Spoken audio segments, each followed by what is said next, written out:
Get ready for the witching hour. Guys are thinking. I know what you're thinking. Sir Sturdy, you're early. You're early. I'm sorry, guys. I'm a little early. It's not going to happen often. But we're here tonight. And this here. Surviving the Times, by the way, episode 18 of Sturdovision. Go check out that song by Nas. Yes, check it out after the episode. But Surviving the Times, Navigating, Hard Ticket to Hawaii. This movie came out in 1987. And let me tell you, this shit was something else. This was a weird one on Sturdovision. Not the weirdest movie, but it was fun. And there was a lot of titties in it. So many titties. Like, and the reason why I said that so early is because the first set of titties you see is in the first 2 minutes. So I was like, you know what? I might as well cut that in half. In the first minute and a half, whatever, I might as well just mention that there's a lot of titties in this movie. And it just made you got to give them the rundown of what's in this movie. Titties and snakes and ninja stars. A snake, titties, a snake, a big ass snake, and a ninja star. Am I wrong? All right. That's yours. You got to use 3 words to describe this movie. Yours is titties, snake, and ninja stars. Mine are.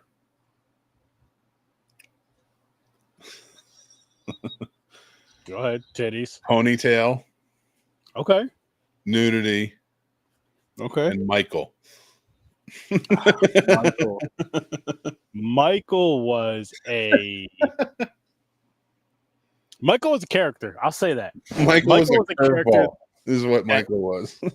You didn't know how dynamic Michael was until later in the movie, and you'll see. I'm not going to tell you why. You got to go see that for yourselves.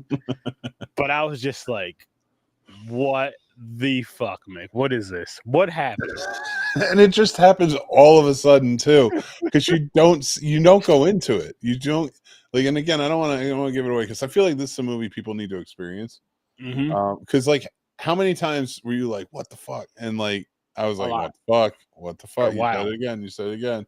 And then I was like, "Oh, you got a wow!" Like I was counting all those little things. You were speechless a couple of times. There was a couple of times something hit, and you just straight up stopped talking and just stared at the screen. Yo, I'll tell you one thing. Anytime titties came out, if I wasn't saying titties, I just like I was having a conversation with Mick. I don't know what I was talking about. It was something funny about the movie. Mid-sentence, because there was some at the beach, I just stopped talking. He mentioned it. I was like, my bad. Continue. Like, what were you gonna say? I think I continued what I was gonna say, like after the fact, but still, I like completely just stopped mid. Like, you know what's messed up is had he been talking, is not even intentionally, I would have just completely stopped listening to him, like he wasn't even there. You basically did. He's just like, if I could, I know it's for the podcast audience, like, sorry, but the video will be funny. Cut the clip, but like God. His face was straight up like. Yeah, so we're gonna do this, and then I figured tomorrow we're gonna head over to blah blah blah, and then titties come out. It's just like, seriously? And then like at some point in an uncomfortable way under his breath, he goes, "Titties." I did, and then got back to talking. So just imagine that. Now take that on the other side, man, because I basically, like, right there, I stopped talking, like I tuned myself out. And had you started like talking in that moment when I like exactly when I stopped talking, I probably wouldn't have heard a word you said. Or it would just been like that noise, like the wah wah wah wah wah wah wah in the background type of deal. Now just imagine, but flip that around. Say you were just telling me something like, "Yo, you're Sturdy, I have this awesome idea," and then boom, titties come out. And I just don't hear. That's when the idea comes out, right when they come out, and I don't hear shit. and you forget what you just said. Fucking titties. Oh Yeah, my so god. All don't give over the me movie too. I was don't like, after the don't first time with the what titties. what you've learned from that, Mick, is do not give me any type of important advice or anything. Don't even talk to me if titties are out. If you want me to remember something, and I'm not gonna remember it. God, dude. Does that have something to do with them? That's it. That's it. That is I a was like, trope. holy shit, that shit was fucking funny. No, the movie was crazy, dude. This is a Yeah. nutty movie. All for diamonds. All for the diamonds. Like Diamonds are cool. such bullshit. Yeah.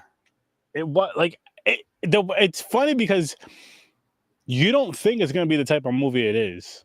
You don't think that the two agents that end up being agents, you don't think that they're agents at all. I didn't think that until you told me. I was like, Are you saying okay. agents or Asians? No, agents, not Asians, agents.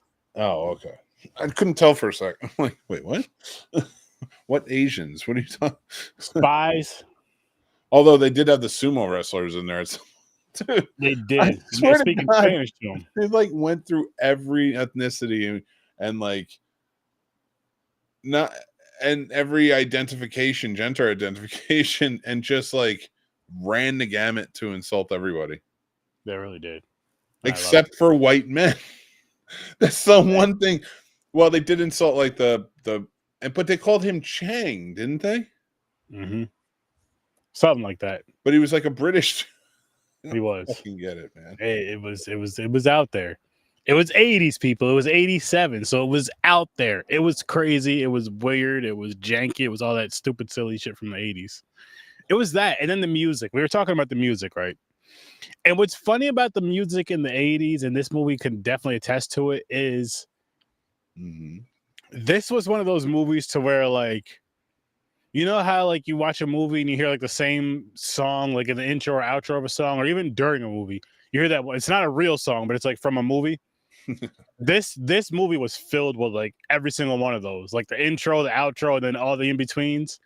I can't name any of the movies, but I can guarantee if you listen and watch this movie and break it down and do your research, you'll find the soundtrack of this movie on a bunch of other soundtracks.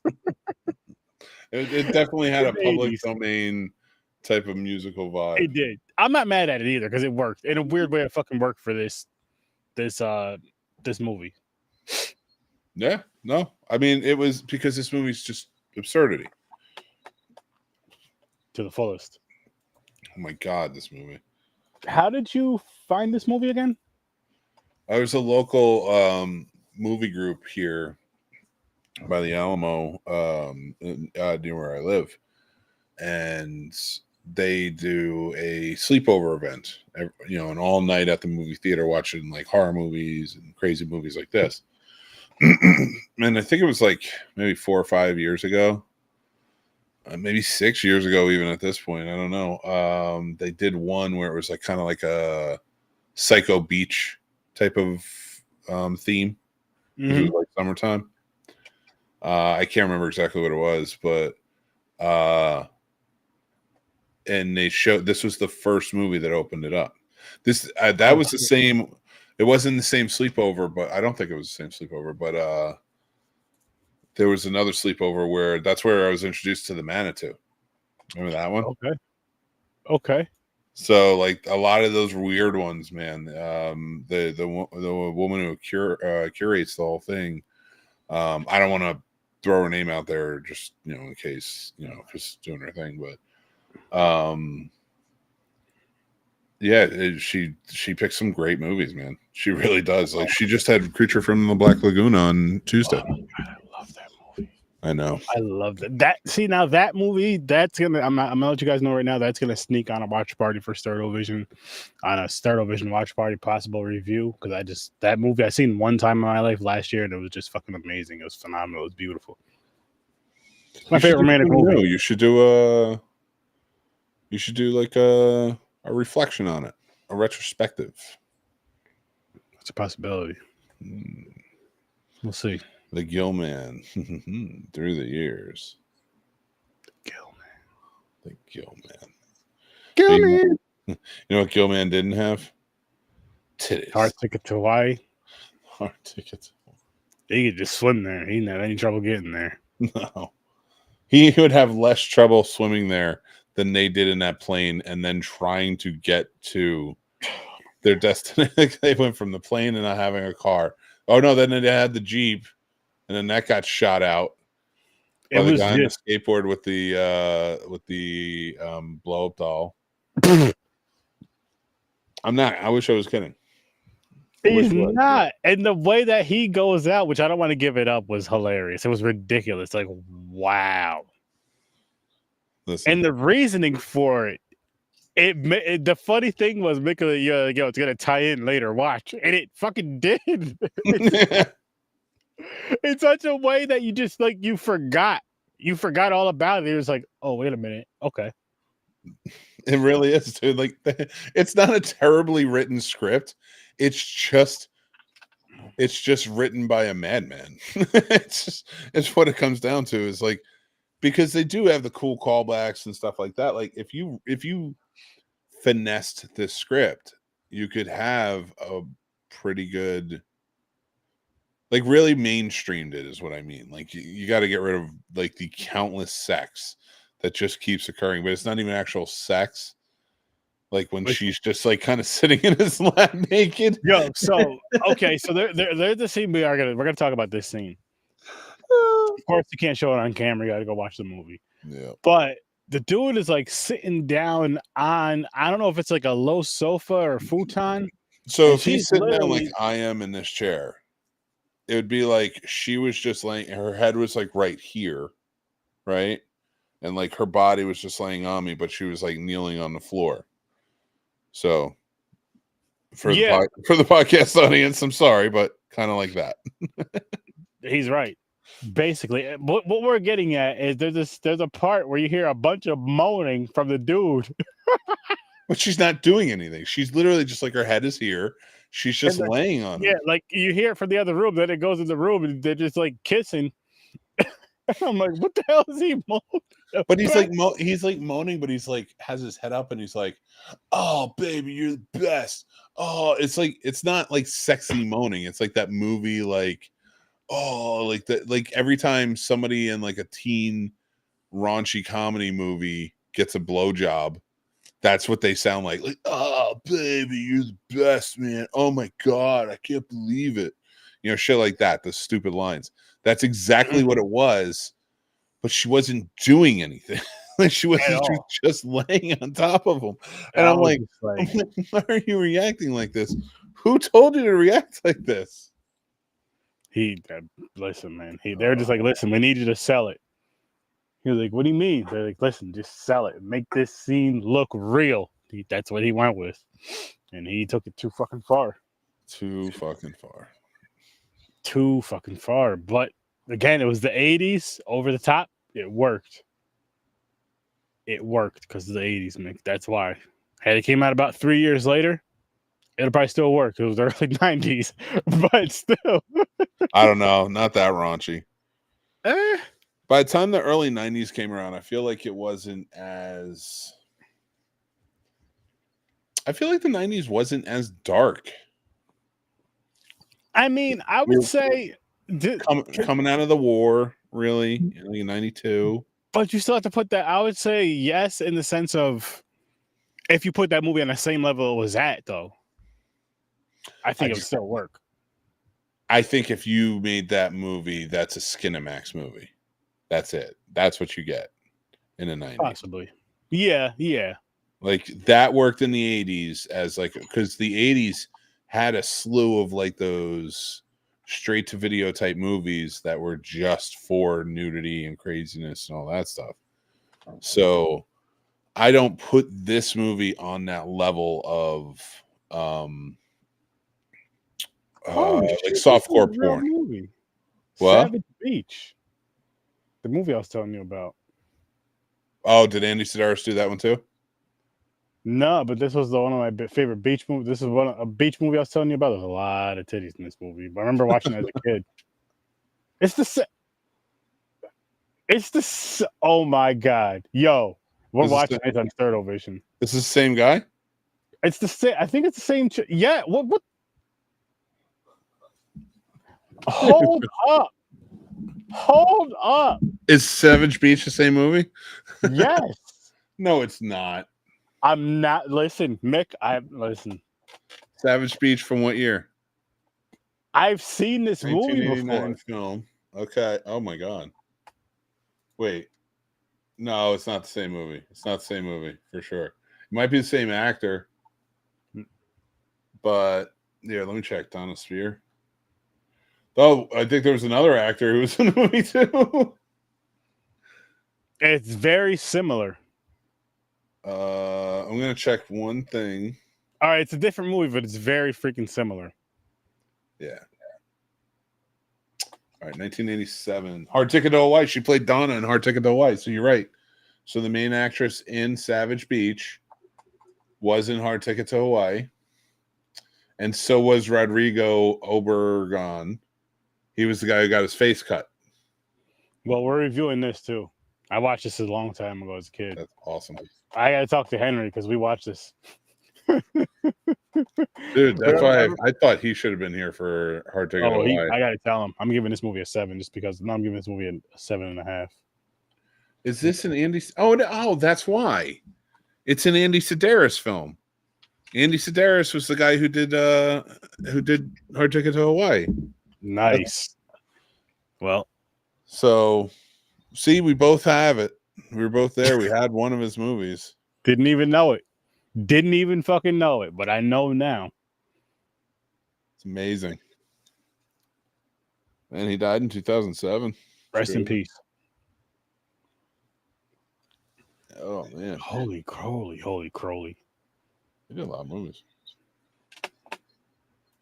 So what movie are we doing next week, Mick? Are you picking one again, or are we yeah. Oh my god, Malibu. So those posters in her apartment are his movies. 7. Yeah, and then there's Malibu Express. Dude, I want to go on an Andy Sidaris tear. Yo. Let's do it. I think we should. Oh my god. All right, let me pull this up real quick. So let's look at the amazing posters that pop up when you go over.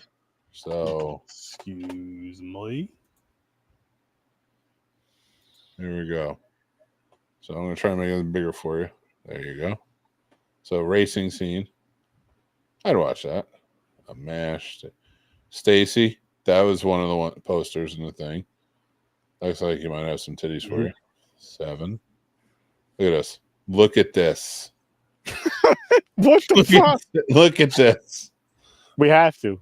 7. Malibu Express because Hard Ticket to Hawaii. Look at this. And we're already talking about that. And we already talked about, Then Picasso Trigger. Oh, I guess it doesn't have one. Savage Beach. We're doing Savage Beach. All right, but here, look at this. Films. The Dallas Connection.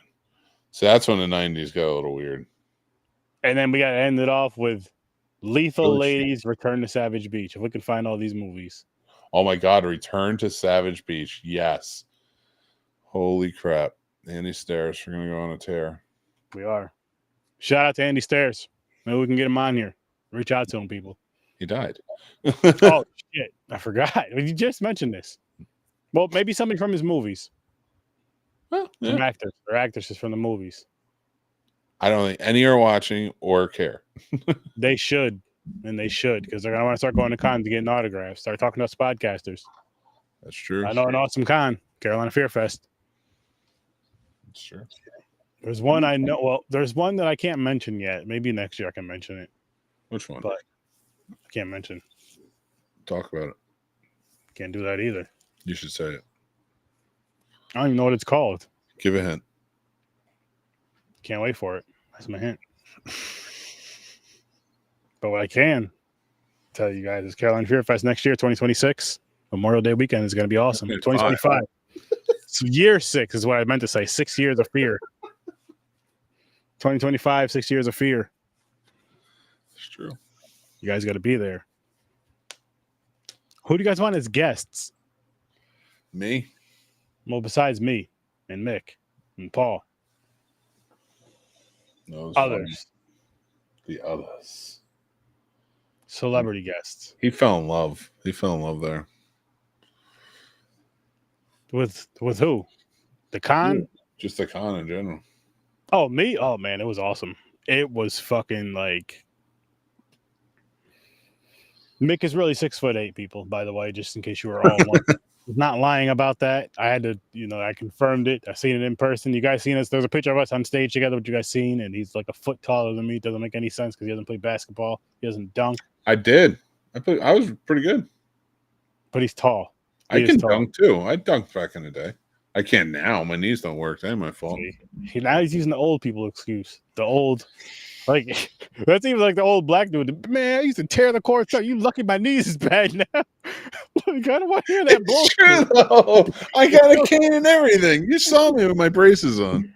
He's not lying about that either, guys.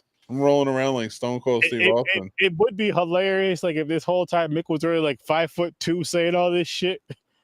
And like right now he's just sitting on phone books. Fucking see him in person. He's short as shit. Like, Mick, what the fuck? 3 children under here, just like fucking on top of each other.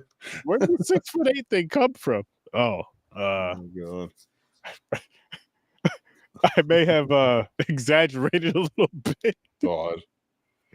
But so what movie are we doing next week out of that wild list? Next week is going to be Samurai Cop. It's a wild one. You are muted, sir. Samurai Cop. I thought I was typing. Yes, sir. It's going to be amazing. You're going to love it. Get excited. So, who do you rate this movie? All right, and in 2 weeks we're doing Savage Beach. The week after Samurai Cop. I'm giving this movie a 7.5. It was funny, and it was funny. It was fucking for Sturd Vision. It works. Yeah, and for a Sturd Vision review, I would give it a 7. And I like on top of it being funny and like it entertained me. It entertained me for a Sturd Vision type of watch, so I have to also give it that type of rating. Definitely, it's one of those ridiculous ones you want to watch with people too. You'll have a more fun watching it with people, which I want to start trying to do these watch parties over on the Discord, whether it be on the HorrorWithSirSturdy channel over at the Sturd Vision, or over on the Scene Snobs channel, watch party over there. Either way, I'm gonna start doing them. I want to start doing them at least once a month, maybe twice on these Fridays, and it'll be the movies before we do the lives. Here and there, and some nights if I'm not doing a live at all, I might just do a watch party. But I want to start doing those. I want to get back into doing those. I miss doing them. They were fun as hell for movies, maybe shows down the road. We'll see. But right now we're gonna start off with movies every once in a while. Like I said, once or twice a month. And if so, the next one will be Savage Beach in 2 weeks. So as long as we can, get the movie going and all that, that'll be the watch party. That's all I'll do. I'll let you guys know ahead of time. But possibly Savage Beach in 2 weeks. And you got to do New York Ninja. New York Ninja. Karate chop you motherfuckers in half. But honestly, guys, this is going to be a short episode. A little tired. Want to just kick the feet up, relax. And then there's vacation off, though, guys. But pull back into full force next week. Actually, tomorrow, Popcorn and Pints, 9 o'clock. I might as well say tonight, 9 o'clock Eastern time. We're reviewing the Maleficent movies, both of them. I've never seen them before, so it'll be a first time watch for me. Off the Disney wheel. Gotta get that knocked off. And then we're gonna have we're getting back to the wildness, though, guys. We're getting back to all that crazy energy. And you can't tell right now. No, you can't tell right now. Very but we're tired. Back. Like I said, this is like the last. This is the last episode of. Well, this is the first episode of Sturd Vision. I know we just did HorrorWithSirSturdy the other day, but it's also like the last ones of like the vacations. The first and last of the vacation. Next week is back to work and all that other shit. But it's gonna be a good, fun fucking time. A good ride. I know I sound a little different. I got a new microphone, guys. I had to. I had to. Oh, I did something else too. I know I showed you guys when I left, but let me see if it's still set up. And it is. So just gotta add it real quick. Mick knows. Mm-hmm. I don't know what you're talking about. He always knows what I'm talking about. He eats pancakes on Fridays, combs his beard. But it's a scary good time, and it's a scary good shirt, and you should have one. You could just that QR code right there. Make it easy. Boop. Do it on your phone. Go check out Sturdy store. Get yourself a shirt. And look, get a glass to match it. You can get his and her. It's all the same. Just saying, his and her, his and his, hers and hers. Or just get it for yourself. Be selfish. That's fine too. That is perfectly fine. But yeah, people. Appreciate your support. Helps keep the lights on and all that other good stuff. And helps keep this fun going and a lot more to come. I have a lot more to come. And listen, next month, Backpacking with SturD. July and August, Backpacking with SturD. You know what that is? I'm going to tell you what that is. Not only is it going to be a yearly thing for July and August, but foreign horror movies. That's all we'll be reviewing for those 2 months on Horror with SturD. We'll throw some in there on Sturdovision, but Sturdovision is a wild card. Sturdovision, there's no rules to it, as you guys know. Here and there, we'll go with the themes, but for Sturdovision, it's going to do what Sturdovision does, which is whatever the hell it wants. For Horror with SturD, it's going to be a little more responsible. But yeah, it's going to be a great fucking time. Foreign films, all types of foreign films for all those weeks. I don't even know how many weeks it is. What is it, 8 weeks? 16 episodes, I believe. Yeah, about that. It's going to be a good time. It's going to be a good time, and I hope you guys tune in for that. I'm just letting you guys know ahead of time. Be ready. Be ready. Ooh, I got some fun shit going. I can't wait. But listen, people, make sure you go over and check out the Scene Snobs. It's an awesome, amazing fucking channel. There's amazing hosts over there. Paul's also over there. And it's just a fun fucking time. You'll see my face over there as well. Don't worry. You'll see my face. So you don't have to be scared. You can go over there, mix a good... He's a good guy. Trust me. And of course, HorrorWithSirSturdy. Check out the Sturdy store. Check out Popcorn and Pints. And we're going to wrap this one up. Unlike, I'm not even going to say you guys know where I'm going with this. But have a great night. Be safe. I'll see you in your nightmares.